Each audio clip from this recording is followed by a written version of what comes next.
1000 à 1500 patients nouveaux chaque année entre l'Europe et les États-Unis, qui sont des patients qui perdent la vue entre 15 et 35 ans. On a démontré qu'effectivement, on pouvait améliorer la vision de ces patients avec un traitement de thérapie génique. Alors pourquoi la thérapie génique? Parce que les maladies que vous évoquez sont des maladies qu'on appelle des maladies de surcharge et qui sont des maladies monogéniques, donc qui doivent leur origine à la déficience ou à la mutation d'un gène. On en est en phase 3 avec notre premier produit, donc un produit qui cible la maladie de Sanfilippo, ce qui est une merveilleuse réussite pour une petite société française. C'est une belle histoire puisque ça a été le premier essai de thérapie génique utilisant le virus HIV, le virus du sida, comme vecteur de transfert de gènes pour traiter une maladie très grave du système nerveux central avec les cellules souches hématopoïétiques. Et on a eu au départ beaucoup de mal à imposer cette idée d'utiliser ce virus. Et finalement, on l'a fait en expliquant que ces enfants-là, sinon, mourraient. Et donc, on avait une notion de bénéfice-risque très importante pour cette maladie. Effectivement, ça a été un succès sur les premiers enfants traités dans cette phase 1.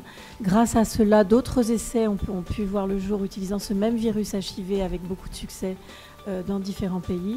Et puis ce programme a été développé au plan industriel par Bluebird Bio aux États-Unis et ce produit sera commercialisé probablement l'année prochaine ou l'année d'après.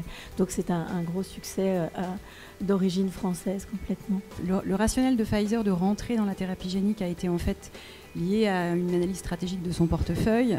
Nous étions déjà depuis plus de 20 ans en fait très investis dans le domaine de l'hémophilie, qui sont des maladies génétiques monogéniques, et donc on est rentré dans le domaine de la thérapie génique par ces maladies-là. L'autre, effectivement, rationnel aussi pour nous d'aller dans ces thérapies géniques, c'était aussi d'utiliser tout le savoir-faire industriel de Pfizer, et on l'a vu tout à l'heure, il est extrêmement important, et ce qui va vraiment changer le cours des choses va être de pouvoir commercialiser, industrialiser ces process de manufacturing, et c'est en fait tout ce dimensionnement sur lequel nous travaillons actuellement et sur lequel nous comptons beaucoup. On va parler après des maladies plus fréquentes, mais sur les maladies rares, il y a aussi un besoin énorme qui demande des développements, une compréhension des cellules souches chez ces patients. Et c'est l'un de nos travaux, c'est aussi de comprendre ces cellules souches qui sont parfois altérées par la pathologie pour être capable de faire une médecine sur mesure et de développer des médicaments le plus possible.